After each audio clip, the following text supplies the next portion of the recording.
Hello everyone, welcome back to another episode of Free Kick On Air, our live Twitter recording where we react to the teams of the week. You join us here this week, not right at the beginning of the recording owing to a few technical difficulties, but what you do join us for is the moment that we get Friday, Saturday and Sunday night's teams with me and Jono talking about all the big news and all the big trade options for the week. Hopefully you enjoy and get something useful for your trades this week. Cheers. So first off the block, we've got Brisbane and Collingwood tomorrow night up in Brisbane. Out for Brisbane is Kate Lutkins and in comes Sophie Peters. So, Jono, you've still got Lutkins rolling around on the bench. I do. I now have a red dot on what I think is going to be my utility now. And in a really great time slot for you to use it this week. Yeah, absolutely. Yeah, and then for Collingwood, Sarah Sansonetti and Selena Carlson are out, and in come Jordan Ivey, who wasn't even on the list 2 weeks ago, and Murin Atkinson, who had missed after round one with a concussion. I do get a little concerned about Selena Carlson going out. I think it might shuffle the decks a bit more in defence for Collingwood, which I don't know is great for Allen or Ruby scoring. Yeah. Look, it's a short-term play. I know bringing in Allen, that she'll be out in 2 weeks' time after the double week. But yeah, that does give me a bit of cause for concern. Yeah, all right. I'm going to make I reckon I'm going to just race through all the ins and outs, and then we might go talk back about some of the key ones. So Sydney, a lot of names out. Kira Hillier, Brooke Lachlan, and Ali Morfitt. Wow, and Eliza Vale are all out. In Holly Cooper, Maddie Collier, Alana Woodward, and Lexi Hamilton. And then for Richmond, Charlie Ryan, it's only out after one game, and then in comes Ailish Sheeran, which shouldn't come as a surprise. She'd been named as a test, but firming to play when injury lists had come out earlier in the week. For Carlton, out Jess Del Pos and Lila Keck, and then in come Kira Fitzgerald and Maddie Hendry. Geelong Cats, my word, out Georgie Prespakis. Wow. In Rachel Kearns. That is huge. Then for Port Adelaide, we've got Janelle Cuthbertson out, unfortunately, with an ACL injury, and in comes Maddie Kerrick. Then out for Fremantle, we've got Amy Mulholland, Tanisha Koch, and Joanne Craig. In comes Sarah Verrier, Ariana Hetherington, and Gabby Beadenweg-Webster. So Jono's favourite player in the competition comes in for the week. Moving on to the Sunday games, named in are Brooke Smith, Tia Charlton, and Jess Waterhouse. Just double checking. All three have been named on an extended bench. And then for Hawthorn, only one out in Casey Sheriff. In comes Emily Bates, who has been named. Has she been? Yeah, she's named on an extended bench, but they've done theirs in number order. Also, Talia Fellows, Louise Stevenson, and Laura Elliott. For Melbourne, they've got no outs. In are Georgia Gall, Lily Johnson, and Denby Taylor. Just having a look. Georgia Gall has been named on field as a forward, which doesn't surprise me hugely. They definitely looked undersized, and they're going to need to be finding their best balance in the ruck. And then Johnson and Taylor have both been named extended bench. For North Melbourne, no outs. In come Alice O'Loughlin, which shouldn't come as a surprise, already been named on field. And then Erica O'Shea and Liz McGrath. So that means that for everyone who's there listening, Ruby Tripodi has been named on an extended bench, albeit last week. The extended bench last three named had ultimately been the three that were omitted as emergencies. Then we've got Essendon. Out is Emily Goff. In comes Paige Scott, Amber Clark, Elise Gamble, and Georgia G. So a lot of big ins there for the Bombers. I would not be surprised if all 4 of them are straight into the team. So could see a raft of changes. It's going to be fascinating to see what happens at 5 o'clock. And then there's no outs for St Kilda. And then in come Emily Fiedler, Maddie Boyd, and Nat Plain. Fiedler being someone that people had been using as their ruck loop, given she'd had a lot of favourable Sunday schedules, but has actually been named in the ruck, interestingly. And Renee Karras has been named on an extended bench, as has Sim Nolder. So it'll be fascinating to see which one they ultimately pick as their backup ruck. All right, well, that's all the teams. Just kind of going back through them, we already mentioned what was going on at Collingwood. Huge out for Sydney in Ali Morfitt, which I think that really does solve for anyone that had her and was querying whether or not they should just continue to hold and hope that she might come good. I think that answers the question. Yeah, it definitely has to go. And also, Sydney needed a rester. She was really struggling. Wasn't showing anything like she was last year. No, not even close. I definitely think it's a case of they pushed her too hard, in particularly because I think Lexi Hamilton, having been suspended for the first 2 weeks, meant that they were probably down an extra tall to be able to run a nice ruck rotation. And it definitely showed that Morph was just trying to push through and didn't look healthy. I would also say that in terms of cheap options, Maddie Collier, before her concussion, she's a 361k defender. She was scored 26 off 48% game time. Someone who scored, I think, average like a 45 or a 50 before. So it definitely something to watch there. Yeah, maybe sure. maybe defender you could pick up if you were so inclined. And then obviously we've got the big in of Ailey Sheeran for Richmond. I'm sure there are people thinking, we were very hot in the preseason. Would you consider just launching straight into her this week? Oof, I'm always very hesitant off injuries, so I think I'm probably going to give it a week.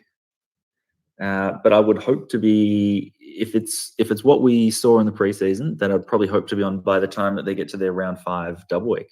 Yeah, agreed. I think the real conundrum is the fact that they play Carlton next week, which has been extremely fruitful for midfielders. So that's Rowbottom 161. 92 from Whitford, and then it was 10 something or other for 6 West. for Eliza West. Yeah, definitely some scoring available to midfielders, and it's a real consideration. Look, I definitely think that I would not be shocked if she's on managed minutes this week. And she was never a massively high time on ground player just because of the way that she plays. So yeah, it's not one that I'm going to launch into just this week. Well, speaking of players I'm not going to launch into, I think the big winner from this is Poppy Kelly, who could come in with a third 65-plus score. He's probably going to rise another 60, 70K. Yeah, absolutely. I would have seen that coming. Imagine if we'd had Montana McKinnon. Yeah, exactly. I do think, though, that the writing is on the wall for Tam Luke to come in. And I would not be shocked if it's next week, going up against Carlton's Tall Timber. There was an article going around, and there was a bit of a mention of the fact that they're liking where Tam's fitness is at now after her own preseason training block, and they want to try and have her training and playing so that she's ready towards the end of the season. But it sounds like she's a real possibility to play next week. So if you've got Poppy Kelly, then that's just something to keep in mind, that you might have a shorter time frame than you'd be hoping for. For Carlton and Geelong, Georgie P out. This feels very much like Morfitt, if you ask me. Yeah. This is going to cause a bit of a reshuffle. I'm just trying to figure out who's going to cover her in the midfield. Maloney. I would say. Maloney. Yeah, but Maloney was already in there a fair bit. Like She's not hugely. not had as many CBAs as I was expecting, I would say. She's gone I think she only had 38%, 50% last week. 50% last week. But they've only, like, outside of their two rucks in Derby and Featherstone, they've only run 4 people through the middle, and they're just very, very consistent. So I think there's got to be someone else that comes in, surely. I do wonder if it's Webster. Yeah. Yeah, now I'm rethinking my trades, because there was a version where I had Webster in. Yeah, that would certainly be fun, going up against a matchup that allows scoring everywhere. Yeah. Yeah, that one is that's a fascinating little play. How much actually is Beck Webster at this stage? I think she's like 890 something. 898. Yeah. Oof, that is a fascinating one. And then for Carlton, the other one. Yeah. The other one for Geelong is, it's not necessarily an in, but Megan McDonald is getting so ridiculously cheap off the back of a 12 and a 6. And those have got to be her 2 lowest scores in her entire career. I don't think it's going to continue forever, but she's now priced at 336. I think if you're looking for a bench defender, there are far worse options out there, because she's usually around the 40 to 50 mark.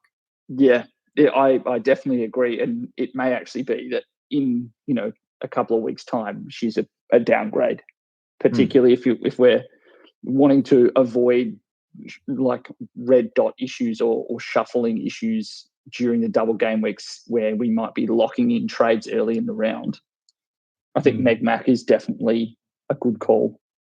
And if anything, for Geelong, I think that for anyone that's trading in for as well, I think the fact that Georgie's out is a sign that there's going to be more points on offer. Yeah. And interestingly enough, Abby McDonald has held. Yeah. We were all hotter in the preseason. Yeah. How much is she at this stage?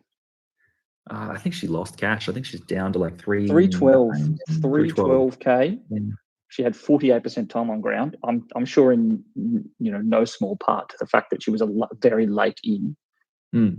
It's again another name we could watch out for as a downgrade target in defence. Absolutely. And then for Carlton, I know that we don't read too much into team sheets, but interestingly, Maddie Gearin has been named off halfback. Yeah, I definitely can't. I don't believe that at all. I definitely think that that's just a flip. Or, Mimi Hill would have been named at halfback last week, and she's now been named in the middle. So I think that's the only notable thing there.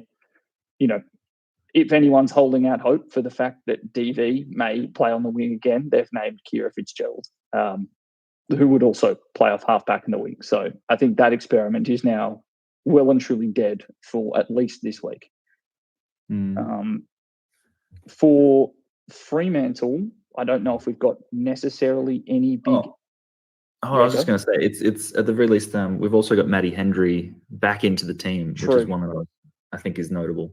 Yeah, another one of she scored a 40-something in week 1 and then missed last week with illness. Yeah, just has one of the lowest break evens of the game at the moment. So yeah. We didn't think we had many rookie defensive downgrade options, and they appear to be just continuing to pop up for us. Yeah. Port Adelaide and Fremantle, look, I think that this is an interesting game for fantasy reasons for the players that were already in the team. I don't think we've seen many big changes. Have you decided on who you're going to field? I think I'm still sticking with Shanae Goody, which I don't know. She's been the lowest scorer out of her and Sashi Syme every week. But it's just watching her. I feel like she's going to have one of these big games. Oh, I definitely think she will at some point, like she did in the preseason. It's just, is she going to be given the space to do it, or will she, struggle going up against teams that are playing not preseason football? But she was getting a lot of space in that game against Melbourne. Yeah. So that's kind of it for the teams that have been named. For the kind of teams that have been named on Sunday, did you have like anyone that was like highly owned that you thought might have been at risk of Well, actually, maybe there was a game that didn't pop up earlier. I did feel like we were a short. Yeah, we've got GWS and the Gold Coast, which hadn't come up when I'd first reloaded the page. So out, big one, Courtney Murphy. So that was the other, potential ruck that we had to be concerned about, has been named out. And then in Gemma Ramsdale, Jess Doyle, Caitlin Miller, and Alicia Newman, all 4 of whom have been named on an extended bench. And then for Gold Coast, Katie Lynch is out, and in come Lauren McConville, Cara McCrossan, Mira Gervin, and Taya Oliver. It was Lauren McConville who'd been named in, wasn't it? As a confirmed debutant. Yeah, she's been named off half forward. And then McCrossan and Gervin and Oliver have all been named on an extended bench. I would be surprised if they were to play. And interestingly enough, Ella K. Smith has held. Well, so far, yes. Well, for the time being, but she's also a watch for being dropped after some quieter performances. And Taya Oliver has definitely played as a winger in the quaffle and as a junior, so just a name to watch out there. Well, yeah, now that I was going to say is there any ins or outs from any of the Sunday games that really speak to you? I think the big one out is Courtney Murphy. That's huge. Yeah, I'm trying to figure out who at the Giants was going to come in, because it was Alicia Newman. She was suspended, wasn't she, for those first 2 rounds?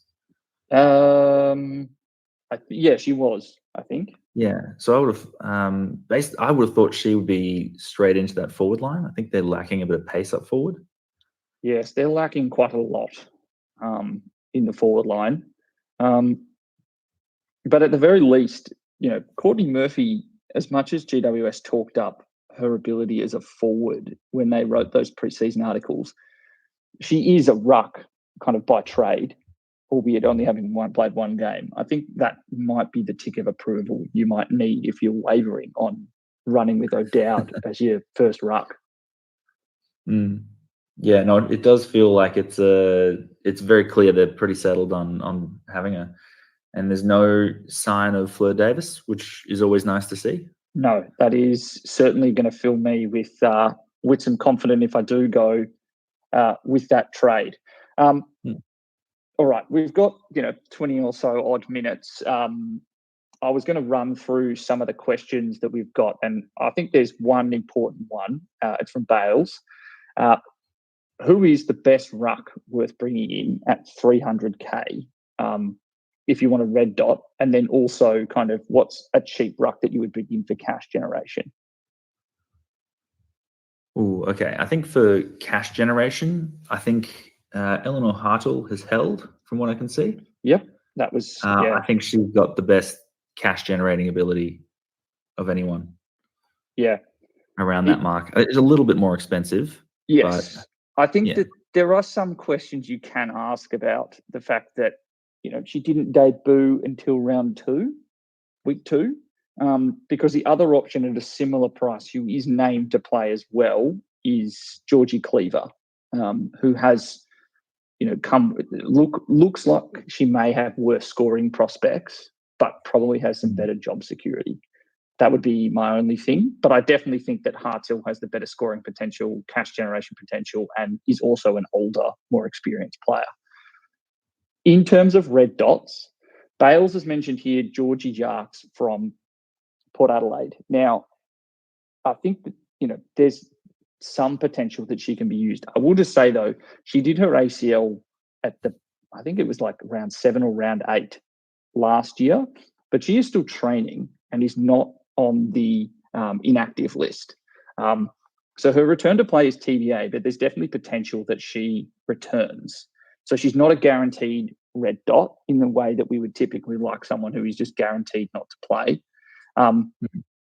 The one that I would say is, again, it's not 300k. It's a bit frustrating, but it's Jacinta Hose from Melbourne.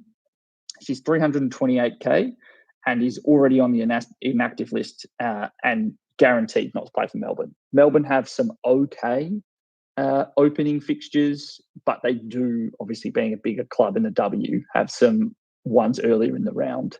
I think those are the two that I would say you could, like, I think you could still take Jarks knowing that she's still going to have to recover from a knee injury. So she is still injured at the moment. But if you're willing to pay up, then Hose is guaranteed not to play. I'm not as concerned about the playing early in the round as other seasons, mainly because I'm thinking between rounds 4 to 7.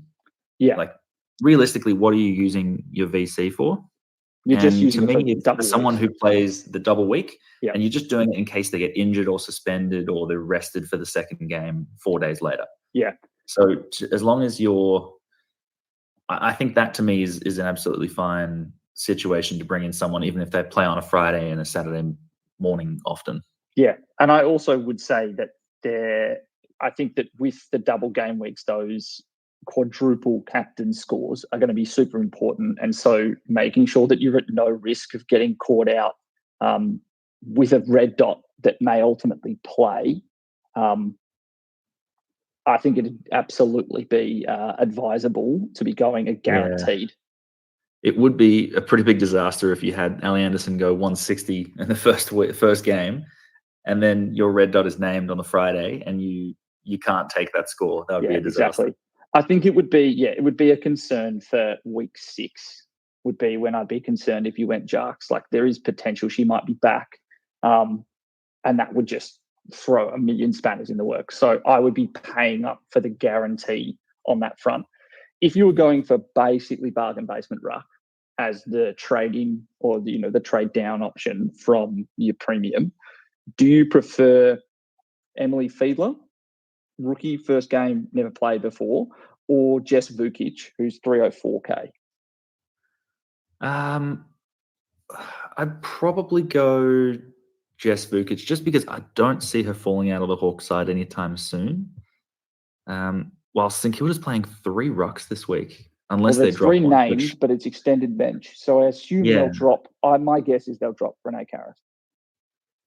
Yeah, I would be nervous about that. I think they're going to rotate a lot of the season. So unless if you're looking for cash generation, which I assume if you're naming someone, you're going for cash generation. I would have thought Vukic is a sort of player who could sort of burn slowly as a youngster, ease into the season, get more comfortable, and start putting up better scores as the season goes on. Yeah, that would be my thinking. I think that there's a very real possibility that Fiedler plays 40% time on ground, plays maybe 1 to 2 weeks, and then he's rested, dropped for 3 or 4. She's very raw, having I think she was still playing like uni footy for Curtin 4 seasons ago, and learned to play footy in Malaysia. So, like, fascinating story. But I do wonder how much he holds in that side. So I think Vukic, at the moment, that's where I'm considering going. Would you go the extra 20 odd, 30 odd K that it takes to get to Celine Moody? Oh, I did. I kid you not. I was having this conversation when Fiedler got named, because that's who I'd had in just as my placeholder. She scored what, 12 last week? She did, but she also, I feel like I saw her at one point holding her knee and running off the field. And I think she came back on, but I was a bit worried about that. I would have thought if she's been named again, then she'll be fine. And eventually they've got to play easier opponents. Well, yeah. I don't think that last week was that hard, though, is the problem. No, but if it's, the top of the table Hawks in the first week, and then she gets a knock in the second week, and then they play Geelong this week, it's a tough run. It is a tough run. Eventually, they've got to put up an easier one. They do. I agree. That's also going to be quite a slow burn, because I don't think she's going to play in the ruck either. No, a very, very low chance of that. If she gets more than 15% of time in the middle, it'd be a big surprise. And at the moment, I actually think that whomever the resting ruck is out of Good and Brianne are better forwards than Celine is. That's my thinking. Plus, Mia Austin has really come on. She looks great this year. She does. She has those real bursts. she's like got some very exciting moments. I think it's going to be she's going to be a top line forward in 2 to 3. All right, moving on to another question, and this is an interesting one. It's which do you prefer for the next kind of 3 games? Is it Ella Roberts playing tonight, or is it Izzy Pritchard also playing tonight? Ooh. Oh, it's a tough one. Prior to the season, I almost certainly would have gone Roberts. But, yeah, it hasn't been the most inspiring start for her. And I really don't like that when Swanson and Harkin were in the team, that her CBA's dropped away. I think she only had a little less than half. So I think I'd stick with Pritchard. I think Pritchard looked pretty good last week, and I agree she did leave points on the table. I think I'd lean there. Yeah, I think I'm the same. I think Roberts going into the harder matchups that West Coast have got next week would have me worried that she might spend more time. The tough thing with fixture is that they've got the exact same Brisbane and Collingwood duo. Yep, I agree. It's more how much time will she spend at the ball, or will she be cast as a marking target up forward, kind of, spinning her wheels and not getting a whole lot done. That might be the reason I'd prefer Pritchard. Okay. All right. Is it worth going Conti for Anderson this week if it means you can bring in Benici next week? From Corey Blackledge. Yeah, no, we've talked about this a lot today. Because I can't see it being worthwhile. But it's also the whole question about this. The whole part of this question that I struggle with is I would never in a regular season go Conti to Anderson. To me, it's a sideways move, and it's hard to chase the top scores. The problem is that we've got the different bye rounds or double week, and I'm really unsettled on whether or not it's worth kind of getting in as many of those week 4 options as you can, and then just moving 3 across every week, because I think that is going to be the strategy. My main issue is once you get Anderson in, you're not going to sideways them. Yeah, it is a tough and so one. It kind of limits your options for those sideways. Whilst I think Conti is one that after she has her double week, you could move up to a Garner, and I'd be happy with that. Yeah, and or I actually think, kind of casting ahead a week, I do wonder if Garner is someone that is rested a little bit more on the bench during the Norths matchups. Versus Riddell, who I think kind of is a couple of years younger and doesn't have that same I'll just rest forward capability. But yes, I agree. I think it's going to be a real conundrum. I think that, if you're committing to a strategy where you'd be happy to sideways Ali Anderson to a premium and continue that train going, then so be it. Like I think that's perfectly fine to go across to Anderson this week. But you can't make that trade not expecting to be aggressive, I think would be what I'd say. Yeah, that's the sort of trade where I'd be looking at my team and sort of projecting the next couple rounds where I'm looking at doing my trades. Because, if I didn't have any week 4 players at the moment, then I would probably do it. Yeah. Because I think there are very few captain options in that week. She's by far going to be the best one. Comfortably. So if you have a couple captain options already for that round, then I'd be less inclined. If you don't, it's a maybe. Yeah, it's a definite maybe. Here's a question from Mitch Casey of Ball Boys fantasy podcast fame, and also on the Fantasy Fanatics. Jordan Allen moved forward line in the last quarter last week and scored well. Should we be encouraged or worried? I would have thought she is one that can move up and down the ground, more so on the wing than forward usually. But I think she's a good mark, and so I'm not too worried by that. No, neither. To me, that was just that in that last half, Hawthorn were all over Collingwood. And I think they were just trying things to change it up entirely. I don't think it's going to be their go-to strategy. Yeah, no. I also don't think I know she scored well, but I don't think it worked for Collingwood. So wouldn't expect them. You know, I was saying earlier that the fact that Selena Carlson has been named out is a bit of a worry for defenders. I actually think that if you're worried about Allen spending that much time up forward, I think that Selena Carlson being out is a good thing for Collingwood because it does mean there's a defensive spot there and open. And at the moment, 2 of the 5 defenders that have been named are first-year players in Amber Shute and Lucy Cronin. I think that if you were going to query who's going to play forward, it'll be Jordan Ivey, who's come in kind of at the back end of the bench. I think she'd be the one that is a bit more of a marking target inside 50 because that's really what Collingwood are missing. Like the fact that they've got no Nell Morris-Dalton and they haven't managed to find someone else who can be a marking target inside 50, or the fact they've had to turn Sabs Frederick back into a full-time ruck. I think that's probably what they're going to do, and I think putting Allen in there robs a bit of Peter to pay Paul. So I wouldn't be overly concerned. And if anything, we know Allen can score well up the ground. It's not like throwing someone who's really not spent a lot of time up there. Kind of like when Charlie Thomas was thrown to centre half forward in week 9 last year, and we were all sitting there, why are you doing this? She's not good at this. This is not making your team better. No. All right. So here's a question from the Robertinas. Can Schilling be fielded? Do we feel like she's going to revert back, or was that something more sustainable? Sorry, I missed the name. I think you cut out for a second. Schilling, yeah.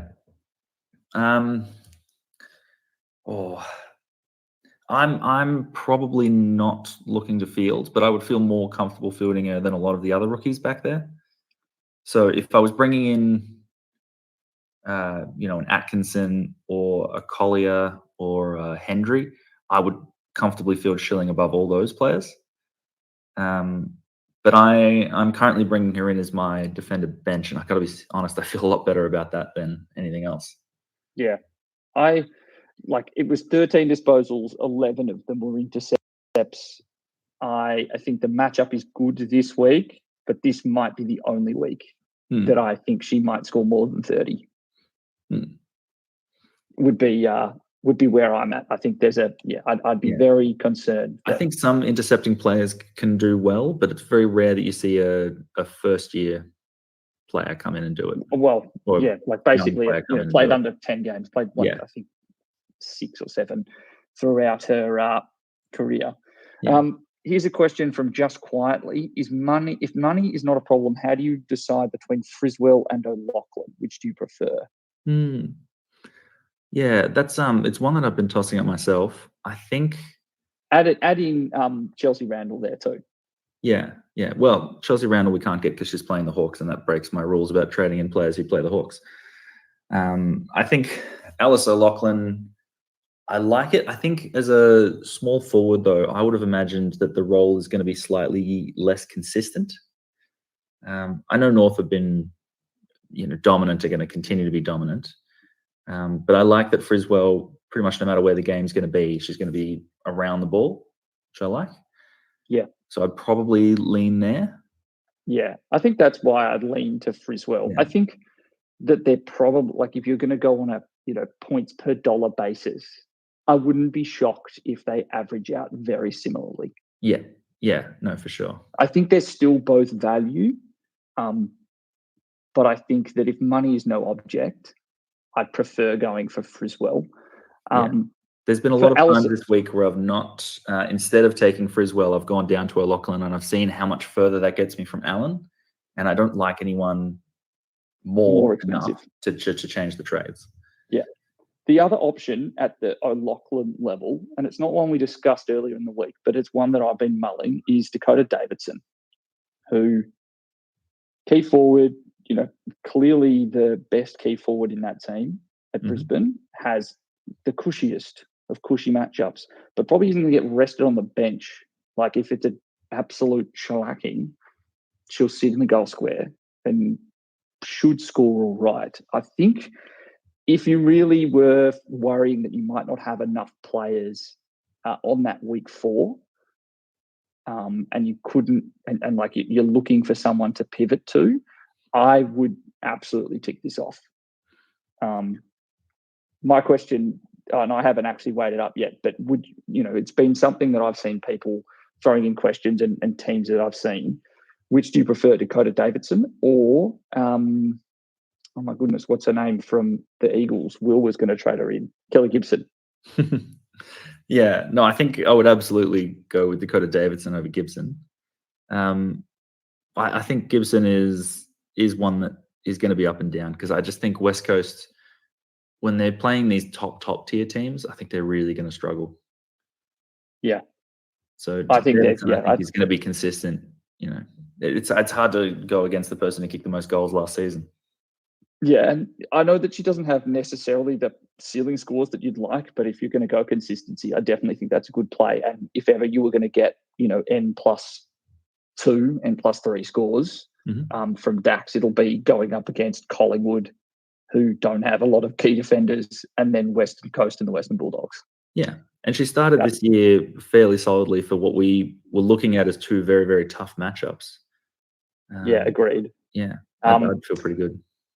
All right. Well, we've only got a few minutes left before 7:00, and I need to race off.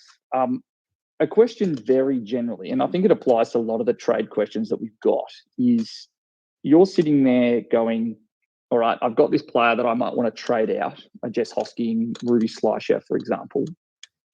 How do we weight the fact that they've got that double game week next week? Does that mean that they're off the cards from being traded out this week completely? You don't want to touch them? Maybe same goes for a Courtney Hodder, or is there still very much a world where you say I'm happy to trade to someone who has a later double game week? Yeah, I don't think they're off the table. It's more if it's something that I would put as a good reason to hold, though. So that's kind of unhelpful, isn't it? I think I'm looking at Ruby, and there was no way I was going to trade Ruby this week. I think back-to-back 56s is enough for me to go, it's not hurting my team. I've got bigger concerns. Even if it was just, moving rookies around to have better cash generators, I would do that before I would trade out someone like Ruby. I also think Jess Hosking, I think, with the Bulldogs this week, I'd expect her to score a lot better. So I wouldn't be too concerned there. I think there are very few of those sort of mid-priced players in any of the four teams on the round 4 bye that I would be looking at moving on. Yeah. And Can you in think of terms anyone of, that you would? Yeah, at the moment, there's not. Like, I've considered Hosking, but I think the fact that, and that was probably something we should have named earlier on, the fact that Jamie Harkin hasn't been named, I think is a good sign. For Hosking spending more time in the middle, and I do expect her to reprise a bit of a run with role on Ellie Blackburn.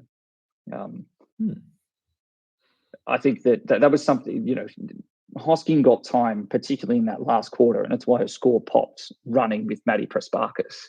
And that's where she got a bunch of those extra tackles by being up closer to the ball. If I'm sitting there and I'm going, how can we destroy our, absolutely boost our percentage and destroy the Western Bulldogs? You've got to try and stop Ellie Blackburn, and part of that is probably putting some pressure on her and not just giving, free rein at every stoppage. That's my thinking, at least. I know it was a loss last week, but she was so good last week. Like, she was getting absolutely clobbered and was just so tough, had plenty of clearances, had so much of the footy. I just can't imagine where they'd be without her right now. You could say last, but they're already down there, yeah. It's a tough time. I don't know it's going to get any better for them. All right. Have you decided on your trades? Do you know if you're going to go? Are you going to go Georgia Stathis, or are you going to stick with Geordie Allen? I'm still sticking with Geordie Allen, but there is a small part of me trying to figure out if there's a way I can get in Beck Webster, having now seen that Georgie Prespakis is out of the side. Ooh, does that mean pivoting down to Alice O'Loughlin? It probably does, and it probably means getting a much cheaper defender than Beth Schilling. So I need to do a lot of math right now. But yeah, I think there's probably enough. It's what, 100K from Friswell down to O'Loughlin, or is it less than that? It's near bang on 100k, I think. Let me Yeah, just double so check. 100k from that, 100k from Schilling. That gets me 200k up on Allen, which is nowhere near enough. I'm going to need more. So yeah, it's I'm going to have to do some 98k. going around here. Yeah. Well, you've got bucket loads of time. You've got 16 minutes before you need to decide. Thanks everyone for coming along live this evening. Sorry if it's a slightly different structure than we typically do on these on-air recordings, but we thought that it would be good to get one in before the game started tonight, but also with teams actually being seen. And if ever there was a week to have prioritised doing it with teams having been shown, this was the week to do it. Jesus, 100%. like I expected a little bit of carnage. I didn't expect to see Georgie and Ali Morford out. All right. Well, you'll hear from us very soon. We're yet to lock in a specific time to do another live recording, either on Sunday or Monday, in advance of the first double game week. Hopefully, you've all got your trades locked in and you're comfortable. You haven't been thrown too much for a loop with everything that's gone on this evening. Do make sure you follow Free Kick on Twitter. If you prefer it, we also have all of our episodes up going live on YouTube. Good luck everyone, and you'll hear from us soon. Yeah, have a great night, everyone. Enjoy the first game. Enjoy the footy. See ya. See ya.